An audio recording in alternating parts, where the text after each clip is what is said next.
Hello बच्चों। तो आज हम पढ़ने जा रहे हैं केमिकल रिएक्शन। बहुत ही इम्पोर्टेंट टॉपिक है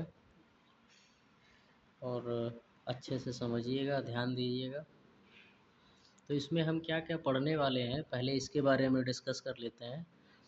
बच्चों, मेरा तबीयत थोड़ा ठीक नहीं है, जिसके लिए मेरा आवाज़ थोड़ा सा डाउन है। ठीक है, साउंड क्वालिटी आपको थोड़ी सी डाउन लग सकती है, तो प्लीज़ उतना कोऑपरेट करिएगा। बाकी मेन फोकस जो है आप पढ़ाई पर रखिए। हाँ, तो केमिकल रिएक्शंस। तो केमिकल रिएक्शंस में हम पढ़ने क्या वाले हैं, तो सबसे पहले हम पढ़ेंगे केमिकल बॉन्ड्स कि केमिकल बॉन्ड्स क्या होते हैं, कैसे बनते हैं, कितने टाइप के बॉन्ड्स होते हैं। ठीक है, किन के बीच बनते हैं, ये पूरा हम अच्छे से पढ़ेंगे अबाउट बॉन्ड्स। फिर फिर हम पढ़ेंगे रिएक्टिविटी सीरीज ऑफ मेटल्स। बाद में ये भी पढ़ेंगे इसी में ही चल के कि मेटल्स की रिएक्टिविटी सीरीज़, कि जैसे हर एक मेटल अलग अलग रेट पे रिएक्ट करता है। फिर पढ़ेंगे हम ऑक्साइड्स के बारे में। उसके बाद हम पढ़ेंगे टाइप ऑफ केमिकल रिएक्शंस, कि केमिकल रिएक्शंस कितने प्रकार के होते हैं, इसके बारे में हम पढ़ेंगे। और फिर लास्ट में हम पढ़ेंगे एक्सोथर्मिक एंड एंडोथर्मिक रिएक्शंस क्या होते हैं। ठीक है, तो ये हमारा टॉपिक रहने वाला है। अब एक एक करके हम अच्छे से समझते हैं कि क्या है इस चैप्टर के अंदर, अच्छे से समझिएगा। देखिए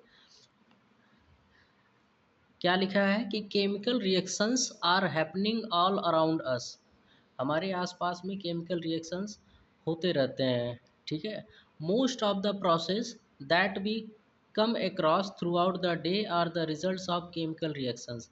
जैसे कि फोटोसिंथेसिस होता है प्लांट्स में, ये भी केमिकल रिएक्शन है। अब फोटोसिंथेसिस में क्या होता है आपको पता ही होगा कि जो प्लांट्स होते हैं वो सनलाइट की प्रेजेंस में कार्बन डाइऑक्साइड और वाटर के साथ रिएक्ट करके ऑक्सीजन बनाते हैं और अपना खाना ग्लूकोज बनाते हैं। ठीक है, कार्बोहाइड्रेट्स वगैरह ये अपना भोजन बनाते हैं। तो ये भी क्या है, ये भी एक केमिकल रिएक्शन है। और जो हम खाना खाते हैं, जो हमारे खाने का डाइजेशन होता है, वो भी एक केमिकल रिएक्शन ही है। ठीक, अब ये केमिकल रिएक्शन जो हम बार बार कह रहे हैं, ये है क्या चीज़, पहले तो इसी को समझ लेते हैं। तो a chemical reaction is a process, ये एक प्रक्रिया है in which one or more substances interact and are converted to one or more new substance. तो केमिकल रिएक्शन एक प्रक्रिया है जिसमें कि वन और मोर, एक या एक से अधिक पदार्थ एक दूसरे के साथ इंटरेक्ट करते हैं और बदल जाते हैं नए सब्सटेंस में, एक या एक से अधिक नए सब्सटेंस में बदल जाते हैं। ठीक है, तो इस प्रक्रिया को हम कहते हैं केमिकल रिएक्शंस। और द सब्सटेंसेस में भी एलिमेंट्स या कंपाउंड, और जो सब्सटेंस बनेंगे या जिनसे रिएक्शन होगी, हो सकता है वो या तो एलिमेंट हो या तो कंपाउंड हो, कुछ भी हो सकता है।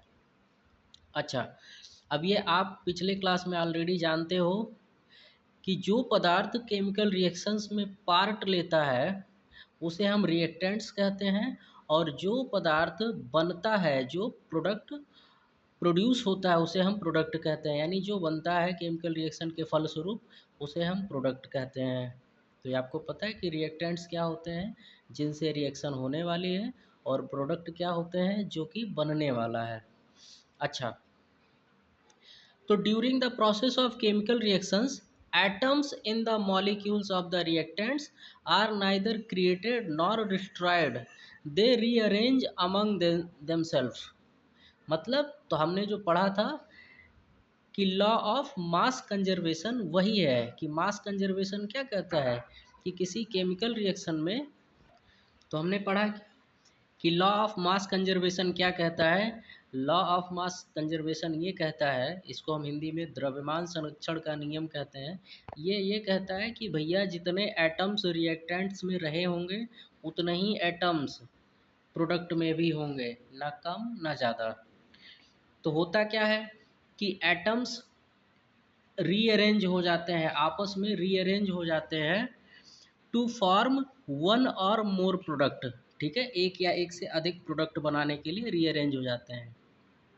अब आगे, chemical reactions involve the breaking and forming of chemical bonds between atom. बहुत इंपॉर्टेंट है कि केमिकल रिएक्शंस ये होते कैसे हैं।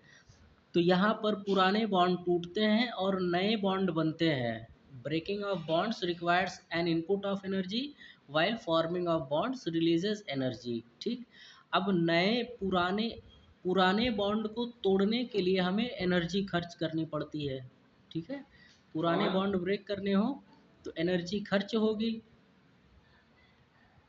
और नए बॉन्ड जब नए बॉन्ड बनेंगे तो एनर्जी रिलीज होगी। ठीक है, तो ये चीज़ आप समझ लो कि बॉन्ड ब्रेकिंग जब होता है तो एनर्जी लगती है। जब हम बॉन्ड ब्रेक करते हैं, बॉन्ड ब्रेक होगा तो एनर्जी लगेगी। तो ये प्रोसेस कैसा हो जाएगा, तो ये प्रोसेस हो जाएगा आपका एंडोथर्मिक। तो बॉन्ड ब्रेकिंग कैसा होता है, तो ये है एंडोथर्मिक। और जब बॉन्ड फॉर्म होगा, नया बॉन्ड फॉर्म होगा, यानी कि न्यू बॉन्ड फॉर्मेशन, जब न्यू बॉन्ड फॉर्मेशन होगा तो इसमें एनर्जी रिलीज होगी। तो इसीलिए ये प्रोसेस क्या कहलाएगा, तो ये प्रोसेस आपका कहलाएगा एक्सोथर्मिक। Exothermic, clear. तो आई होप ये चीज़ समझ में आ गया होगा कि केमिकल रिएक्शंस कैसे होता है। तो इसमें बॉन्ड ब्रेकिंग और बॉन्ड फॉर्मिंग दो चीज़ होती है। बॉन्ड टूटेगा और नया बॉन्ड बनेगा। पुराने बॉन्ड को तोड़ने के लिए एनर्जी देनी पड़ेगी, और जब नया बॉन्ड बनेगा तो एनर्जी खुद मिलेगी हमें। अब अब हम समझते हैं कि ये केमिकल बॉन्ड्स है क्या। केमिकल बॉन्ड, ठीक है, ये है क्या। तो टू और मोर atoms form a molecule of a compound. ये आपको पता है कि दो या दो से अधिक मॉलिक्यूल जब मिलते हैं, किसी कंपाउंड के जब मिलते हैं एटम, तो वो मॉलिक्यूल बनाते हैं। ठीक है, अब क्वेश्चन ये उठता है कि ये एटम्स एक दूसरे के साथ बंधे कैसे होते हैं, कैसे जुड़े होते हैं, है ना, ये चीज़ कैसे जुड़े होते हैं। तो इसका आंसर है कि it is due to the chemical bonds. ये किसके कारण जुड़े होते हैं, केमिकल बॉन्ड्स। अब ये केमिकल बॉन्ड है क्या, तो chemical bonds basically force of attraction होता है, एटम्स के बीच में लगता है। ठीक है, क्योंकि आपको पता है कि न्यूक्लियस में क्या होता है, प्रोटॉन होता है और इलेक्ट्रॉन्स भी होते हैं जो कि चक्कर लगा रहे होते हैं। तो होता क्या है कि दूसरे वाले एटम का न्यूक्लियस पहले वाले के इलेक्ट्रॉनों पे प्लस माइनस अपोजिट चार्ज है, तो अट्रैक्टिव फोर्स लगाएगा, और इस वाले का इस पर अट्रैक्टिव फोर्स। तो इसके कारण ये बंध जाते हैं एक दूसरे से, फोर्स ऑफ अट्रैक्शन के कारण। तो यही कहलाता है अट्रैक्टिव फोर्स, जिसके कारण एटम्स एक दूसरे के साथ बंधे होते हैं और ये मॉलिक्यूल बनाते हैं। ठीक है, अच्छा, जुड़े क्यों होते हैं, क्यों बनते हैं, या क्यों बॉन्ड फॉर्मेशन होता है। तो आपको ये चीज़ पढ़ चुके हो कि जब बॉन्ड फॉर्मेशन होता है तो ये बेसिकली अपनी एनर्जी को कम करना चाहते हैं। तो जितना कम एनर्जी होगा उतना ही ज़्यादा इनका स्टेबिलिटी होगा। ठीक है, जितना कम एनर्जी, तो अगर हम ऐसे बात करें कि एनर्जी जितना कम, तो एटम्स की स्टेबिलिटी, ठीक है, स्टेबिलिटी उतनी हाई होगी। तो यही करना चाहते हैं ये लोग कि अपनी एनर्जी को कम कर, ताकि स्टेबिलिटी इनकी बढ़ जाए। ठीक, अब केमिकल बॉन्ड्स कितने टाइप के होते हैं, तो वेरी इंपॉर्टेंट, केमिकल बॉन्ड्स जो है वो तीन टाइप के होते हैं, आयनिक बॉन्ड, कोवैलेंट बॉन्ड और मेटेलिक बॉन्ड। तो आयनिक बॉन्ड क्या होता है, तो नाम से पता चल रहा है कि ऐसा बॉन्ड जो कि आयंस के बीच में लग रहा है। आयंस बोले तो प्लस और माइनस के बीच में, प्लस और माइनस के बीच में जो बॉन्ड बनेगा आयंस के बीच में, वो कहलाएगा आपका आयनिक बॉन्ड, या फिर इलेक्ट्रोवैलेंट बॉन्ड भी कहते हैं, क्योंकि इलेक्ट्रिसिटी है ना, प्लस माइनस चार्ज है, चार्ज दैट इज इलेक्ट्रिसिटी। दूसरा क्या है, कोवैलेंट बॉन्ड। तो कोवैलेंट बॉन्ड किसे कहते हैं, तो ये बॉन्ड वो होता है जो कि इलेक्ट्रॉनों की शेयरिंग से बनता है, साझेदारी से। ठीक है, साझेदारी से, तो इसीलिए इसे हम कोवैलेंट कहते हैं। और तीसरा टाइप का बॉन्ड है हमारा मेटेलिक बॉन्ड। अब ये मेटेलिक बॉन्ड, तो नाम से ये भी पता चल रहा है कि ये मेटल्स के बीच में बनता है, केवल मेटल्स। तो फिर आगे बढ़ते हैं हम। हाँ, तो जैसा कि हमने पीछे समझा कि आयनिक बॉन्ड क्या है, तो आयनिक बॉन्ड आपका मेटल्स और नॉन मेटल्स, ठीक है, मेटल्स और नॉन मेटल के बीच में बनता है। और इधर देखिए अच्छे से समझिएगा, मेटल्स आपके बनाते हैं, मेटल्स आपके बनाते हैं पॉजिटिव आयन, ठीक है, पॉजिटिव आयन, जिसे हम क्या कहते हैं, कैटायन। तो मेटल से पॉजिटिव आयन बनेगा और नॉन मेटल से आपका निगेटिव आयन बनेगा, जिसे आप कहते हो एनायन। तो इनके बीच में force of attraction, force of attraction को ऐसे दर्शाया जाता है ये, ठीक है, फोर्स ऑफ अट्रैक्शन। तो पॉजिटिव आयन और निगेटिव आयन के बीच में एक अट्रैक्शन लगता है, फोर्स ऑफ अट्रैक्शन। इसी के फलस्वरूप ये एक दूसरे से बंधे रहते हैं और इसे हम कहते हैं आयनिक बॉन्ड, इसे आयनिक बॉन्ड कहते हैं। और आयनिक बॉन्ड जो है बहुत मजबूत बॉन्ड माना जाता है, it is very strong bond. तो आगे वही चीज़ समझ लेते हैं कि क्या है। तो the bonds formed due to the complete transfer of electrons. अच्छा, ये कंप्लीट ट्रांसफ़र ऑफ इलेक्ट्रॉन क्या है, तो आप जानते हो कि जब कंप्लीट ट्रांसफ़र ऑफ इलेक्ट्रॉन होता है एक एटम से दूसरे पर, तभी वो पॉजिटिव आयन बनाता है। और जब कोई इलेक्ट्रॉन को गेन करेगा, मान लो इसने जो है मेटल ने इलेक्ट्रॉन लूज किया होगा, तो ये कैटायन बनाया पॉजिटिव आयन। और वही इलेक्ट्रॉन नॉन मेटल ने ले लिया, गेन कर लिया, तो वो निगेटिव आयन बन गया। और जैसे ही ये आयन बने, इनके बीच में लगने लगा फोर्स ऑफ अट्रैक्शन, जिसके कारण ये दोनों एक दूसरे से बंध गए। तो बॉन्ड कौन सा कहलाया, आयनिक बॉन्ड। और जो कंपाउंड बना वो कहलाएगा आयनिक कंपाउंड। तो जो आयनिक बॉन्ड से बने होते हैं उनको हम आयनिक कंपाउंड्स कहते हैं। क्लियर। तो आई होप कि ये चीज़ समझ में आ गई होगी आपको। तो यहाँ पे आपको समझाया गया है कि मेटल्स की टेंडेंसी होती है, हमेशा मेटल की टेंडेंसी होती है इलेक्ट्रॉन को लूज करना, ठीक है, दे लूज इलेक्ट्रॉन्स ईजिली, आसानी से, जिसके कारण ये पॉजिटिवली चार्ज आयंस बनाते हैं। यहाँ लिखा है ना पॉजिटिवली चार्ज आयंस, जिसे हम कैटायन कहते हैं। और उसी प्रकार से नॉन मेटल की टेंडेंसी होती है इलेक्ट्रॉन को गेन करना, रेडली मतलब तेजी से गेन करना, जिसके फलस्वरूप ये नेगेटिव आयन बनाते हैं, जिसे हम एनायन कहते हैं, ठीक है, एनायन निगेटिवली चार्ज। और इनके बीच में the electrostatic force of attraction, इनके बीच में लगने वाला electrostatic force of attraction positive charge और नेगेटिव चार्ज के बीच, ये इनको बांध के रखता है, holds them together in an ionic compound. अभी बताया हूँ कि जिन ऐसा कंपाउंड जिसके बीच में आयनिक बॉन्ड हो उसे हम आयनिक कंपाउंड कहेंगे, ठीक, ये चीज़। अब एग्जाम्पल समझ लेते हैं। तो एग्जाम्पल समझ लेते हैं, ये देखिए सोडियम है। आपको पता है कि सोडियम का एटॉमिक नंबर 11 होता है, सोडियम का एटॉमिक नंबर 11 है। आपको पता है कि सोडियम का एटॉमिक नंबर 11 है। अगर इसका आप इलेक्ट्रॉनिक कॉन्फ़िगरेशन बनाओगे तो ये होगा 281, 281। इसके आउटर मोस्ट शेल में एक इलेक्ट्रॉन है, ठीक। और क्लोरीन का एटॉमिक नंबर होता है 17, इसका बनाओगे तो इसका बनेगा 287। तो देखिए यहाँ से साफ साफ पता चल रहा है कि इसको एक इलेक्ट्रॉन की कमी है, 8 इलेक्ट्रॉन होने चाहिए, तो एक घट रहा है। तो और सोडियम का जो है ऑक्टेट कैसे कंप्लीट होगा, जब ये एक इलेक्ट्रॉन निकाल देगा, तभी ना पीछे 8 दिख रहा है नियॉन के जैसा बनने के लिए। इसीलिए सोडियम मेटल एक इलेक्ट्रॉन लूज करता है और वो इलेक्ट्रॉन किसको दे देता है, क्लोरीन को। तो वो इलेक्ट्रॉन जो है क्लोरीन ले लेगा।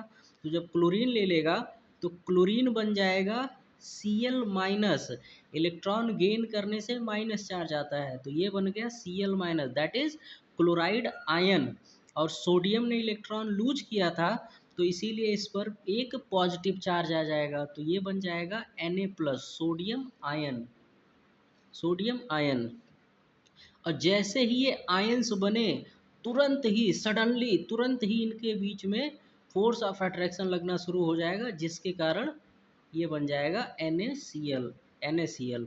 तो NaCl क्या है, तो NaCl एक आयनिक कंपाउंड है, ठीक है। तो क्वेश्चन ये उठता है आगे कि आप आयनिक कंपाउंड को पहचानोगे कैसे, कैसे पहचानोगे कि इनके बीच में आयनिक बॉन्ड है। तो आपको सीधा सा देखना है आयनिक बॉन्ड के लिए कि उसमें एक मेटल होना चाहिए और एक नॉन मेटल होना चाहिए। आयनिक बॉन्ड हमेशा ही मेटल और नॉन मेटल के बीच में बनता है। ठीक है। जैसे कुछ और हम सिमिलर आयनिक बॉन्ड देख लेते हैं। Similar ionic bonds are formed in ionic compounds, जैसे कि पोटेशियम ब्रोमाइड। आपको पता है कि पोटेशियम मेटल है और ब्रोमाइड नॉन मेटल है, तो पोटेशियम ब्रोमाइड ये भी आयनिक कंपाउंड है, इसके बीच में भी आयनिक बॉन्ड है। कैल्शियम ऑक्साइड, अगेन ये भी एक आयनिक कंपाउंड है। Magnesium chloride that is MgCl2, ये भी आयनिक कंपाउंड है। मैग्नीशियम ऑक्साइड, ये सारे ही आयनिक कंपाउंड है। आयनिक कंपाउंड किसे कहते हैं, जो कि हमारे मेटल और नॉन मेटल से बना हो। ठीक, ओके। अब अगला बॉन्ड है हमारा, अगला टाइप का बॉन्ड है कोवैलेंट बॉन्ड। तो कोवैलेंट बॉन्ड क्या होता है, तो पहली बात तो ये नॉन मेटल और नॉन मेटल के बीच बनता है। ये हमेशा नॉन मेटल्स के बीच में बनता है। और कैसे बनता है, तो इलेक्ट्रॉनों की शेयरिंग करके बनता है, साझेदारी से। ठीक है, साझेदारी से, कि एक इलेक्ट्रॉन अगर ये साझे ये लगाएगा तो एक इलेक्ट्रॉन ये भी लगाएगा, या अगर दो इलेक्ट्रॉन ये लगाएगा तो दो ये भी लगाएगा, साझेदारी से। तो लिखा है क्या कि the bonds formed due to the sharing of electrons between two atoms. अच्छा, किस लिए, तो in order to achieve a full electron shell, full outer electron shell, ताकि इनका जो आउटर सेल था वो भर जाए, साझेदारी से भी भर जाए, जिससे कि इनका इलेक्ट्रॉनिक कॉन्फ़िगरेशन नोबेल गैस की तरह हो जाए। नोबेल गैस की तरह क्यों, क्योंकि आप जानते हैं कि नोबेल गैसेस सबसे ज़्यादा स्टेबल होती हैं, तो उन्हीं के जैसा बनना है। तो जो साझेदारी से, जो शेयरिंग से बनेगा, उसे हम कहेंगे कोवैलेंट बॉन्ड।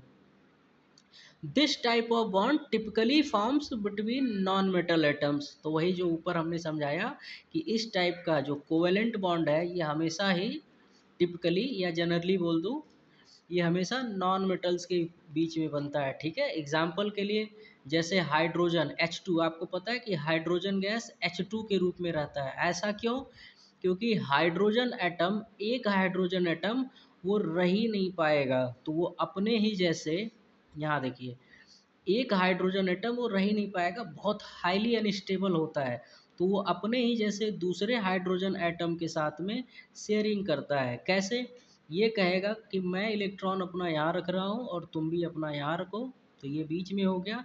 अब इसको जो है हम भी यूज करेंगे और इसको तुम भी यूज करना। ठीक है, कुछ इस प्रकार से, जैसे ये भी यूज कर रहा है और ये भी, अगर देखो तो इसके पास भी अब दो इलेक्ट्रॉन हो गए और इसके पास भी दो इलेक्ट्रॉन हो गए शेयरिंग के। क्लियर, तो ये दोनों जो है हीलियम के जैसा बन गए, दो इलेक्ट्रॉन हो गया ना, अगर देखा जाए तो दो इसके पास भी दो इलेक्ट्रॉन और दो इलेक्ट्रॉन इसके पास भी, तो अब ये हीलियम के जैसा एक प्रकार से स्टेबल हो गया। तो दो इलेक्ट्रॉनों की शेयरिंग हुई है, आप इनको ऐसे कनेक्ट कर दोगे तो फिर ये क्या बन जाएगा, एक बॉन्ड। तो ये बना इनके बीच में बॉन्ड, और कौन सा बॉन्ड है, तो शेयरिंग से बना है, तो कोवैलेंट बॉन्ड कहलाएगा। ठीक, इसी प्रकार से जैसे हाइड्रोजन ने शेयरिंग किया है, बिल्कुल वैसे ही क्लोरीन। अब क्लोरीन जो जिस फैमिली से आता है, तो क्लोरीन हैलोजन फैमिली से आता है। अब हैलोजन फैमिली कौन है, फ्लोरीन, क्लोरीन। ठीक है, हैलोजन फैमिली कौन है, तो फ्लोरीन, क्लोरीन, ब्रोमीन और आयोडीन। इन सबको एक इलेक्ट्रॉन की नीड होती है, केवल एक इलेक्ट्रॉन की। देखो आप यहाँ पे केवल एक इलेक्ट्रॉन की, तो ये क्या करते हैं, अपने ही जैसे भाई बंधु से शेयरिंग कर लेते हैं। तो फ्लोरीन अपने ही जैसे भाई से शेयरिंग करेगा तो क्या बनाएगा, F2, F2 मॉलिक्यूल। क्लोरीन अपने ही जैसे एक और क्लोरीन के साथ शेयरिंग करके Cl2 बनाता है, इसीलिए क्लोरीन गैस जो है वो Cl2 के रूप में रहती है। ब्रोमीन अपने ही जैसे ब्रोमीन एटम के साथ शेयरिंग करके Br2 बनाता है, और आयोडीन अपने ही जैसे आयोडीन एटम के साथ शेयरिंग करके I2 बनाता है। ठीक है। तो ये कभी भी सिंगल नहीं रह पाएंगे, ये हमेशा ही पेयर में रहते हैं। तो अगर कभी आपसे कहा जाए क्लोरीन गैस, तो इसका मतलब आप Cl मत समझिएगा, आप Cl2 समझिएगा। हाइड्रोजन गैस कहें तो H2, नाइट्रोजन गैस कहें तो N2, ऑक्सीजन गैस कहें तो O2। जितनी सारी गैसेस हैं नोबेल गैसेस को छोड़ करके, सारी जनरली जो है हमारी, वो डाई एटॉमिक होती हैं। डाई एटॉमिक बोले तो जिसमें 2 एटम हो, ठीक है। तो ये डाई एटॉमिक मॉलिक्यूल है। तो अच्छे से समझिएगा, वही चीज़ हमने यहाँ समझाया है कि जैसे क्लोरीन है, एक इलेक्ट्रॉन की कमी इसको भी है और एक इलेक्ट्रॉन की कमी इसको भी है। तो ये दोनों एक एक इलेक्ट्रॉन अपना ऐसे बीच में रखते हैं और शेयरिंग हो जाती है। अब इसको ये भी यूज करेगा और इसको ये भी यूज करेगा। अब दोनों के पास में अगर देखो तो आउटर सेल में एक इलेक्ट्रॉन इसके भी 8 और 8 इसके भी माना जाएगा। तो अब ये भी खुश, ये भी खुश।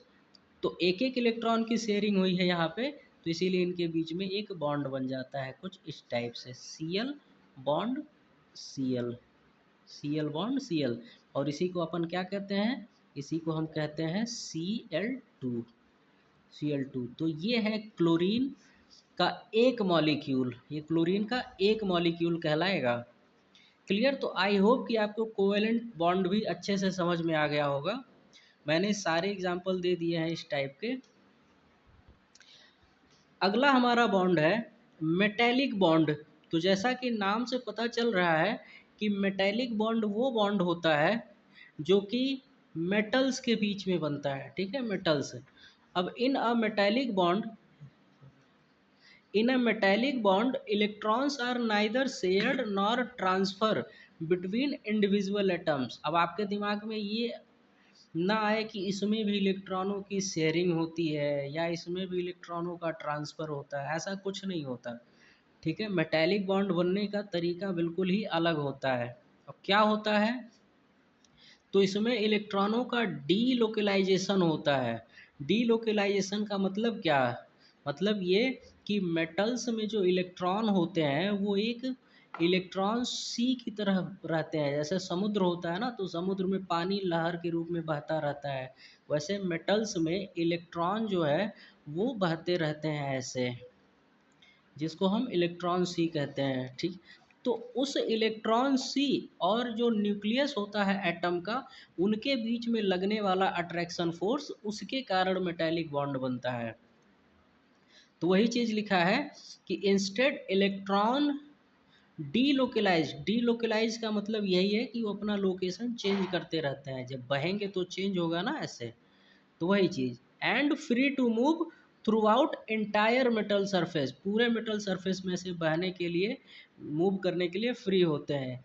इसके कारण metals have the unique property, metals में यूनिक प्रॉपर्टी होती है, जैसे कि कंडक्टिविटी और मैलिएबिलिटी। आपको पता है ना कंडक्टिविटी क्या होती है, थर्मल कंडक्टिविटी और इलेक्ट्रिक कंडक्टिविटी, यानी कि इसमें हीट भी चलती है और इलेक्ट्रिसिटी भी चलती है, पास होती है। और मैलिएबिलिटी क्या होती है कि मेटल्स को हम जब पीटते हैं तो पीटने पर ये फैलता है, दिस इज मैलिएबिलिटी। आगे हमने ये भी पढ़ा हुआ है कि certain changes that characterize the occurrence of chemical reactions, कि कुछ चेंजेस होते हैं जिसके कारण केमिकल रिएक्शंस अकर करते हैं, which can be easily observed, जिसको हम आसानी से ऑब्जर्व कर सकते हैं। These changes help to observe the changes in reactants.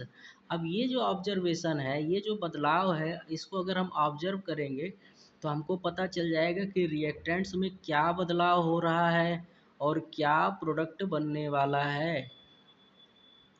कुछ विजुअल चेंज होते हैं, यानी आप देख करके बता सकते हो कि रिएक्शन हो रहा है। कैसे देख के बताओगे, तो आप अगर देखोगे कि कलर में बदलाव आ गया है, पहले कलर कुछ दूसरा था और अब कलर कुछ दूसरा हो गया, तो कलर यूं ही नहीं चेंज होता, जब तक कोई रिएक्शन नहीं होगा कलर चेंज नहीं होगा, ठीक। अगर स्टेट चेंज हो गया है तो इससे भी आइडिया लग जाएगा कि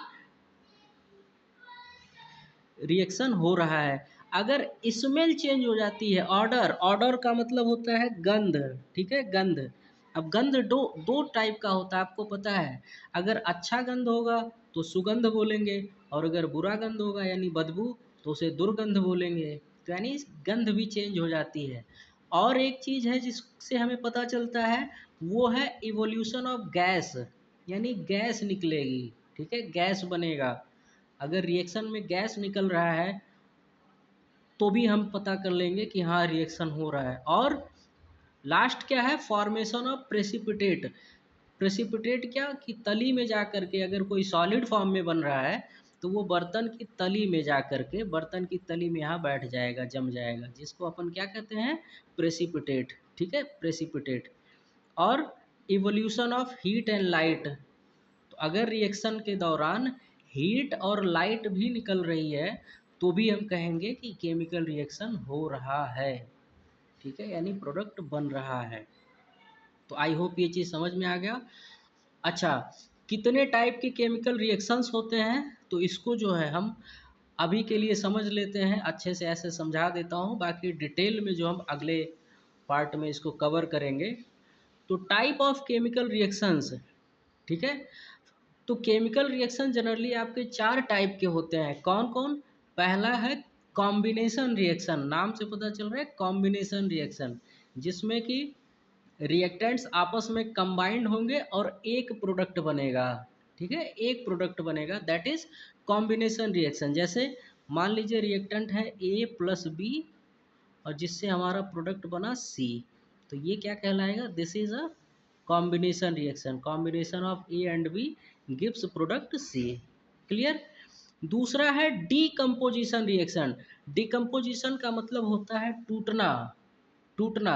इसका मतलब एक प्रोडक्ट, यहाँ पे रिएक्टेंट हमारा कुछ एक ही है और ये एक से ज़्यादा प्रोडक्ट में टूट जाएगा, एक से ज़्यादा में। जैसे मान लेते हैं ए है और ये किस में टूट गया, तो ये टूट गया आपका बी और सी में, जरूरी नहीं है दो ही, दो से ज़्यादा में भी। क्लियर?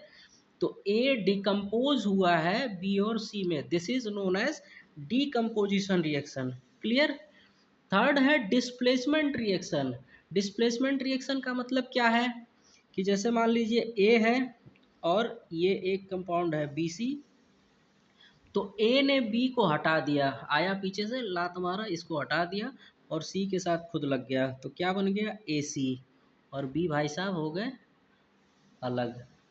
तो this is known as displacement reaction, यानी ए ने जो है बी को डिस्प्लेस कर दिया और सी को खुद हथिया लिया, तो ये कहलाता है डिस्प्लेसमेंट रिएक्शन, ठीक है। और चौथा है आपका double displacement reaction. Double displacement reaction को बेसिकली मैं आयन एक्सचेंज रिएक्शन कहना ज़्यादा पसंद करता हूँ। Ion exchange, exchange reaction. अब ये आयन एक्सचेंज रिएक्शन, जैसा कि नाम से पता चल रहा है कि आयंस की आपस में अदला बदली हो जाएगी, ठीक है, अदला बदली। तो जैसे मान लीजिए अगर ये ए बी है और ये सी डी है, ठीक, ए बी और सी डी, तो देखिए ए के साथ बी है ना, तो ये मेटल क्या करेगा, इसके वाले को, ये इसको हथिया लेगा और ये इसको, ठीक है। तो क्या बन गया, तो ये बन जाएगा आपका ए डी, अदला बदली हो गया ना, ये बन गया ए डी। मेटल्स को नॉन मेटल चाहिए, तो ये मेटल था और इधर का ये नॉन मेटल है, तो ये इसके साथ, तो क्या बना लिया, ए डी।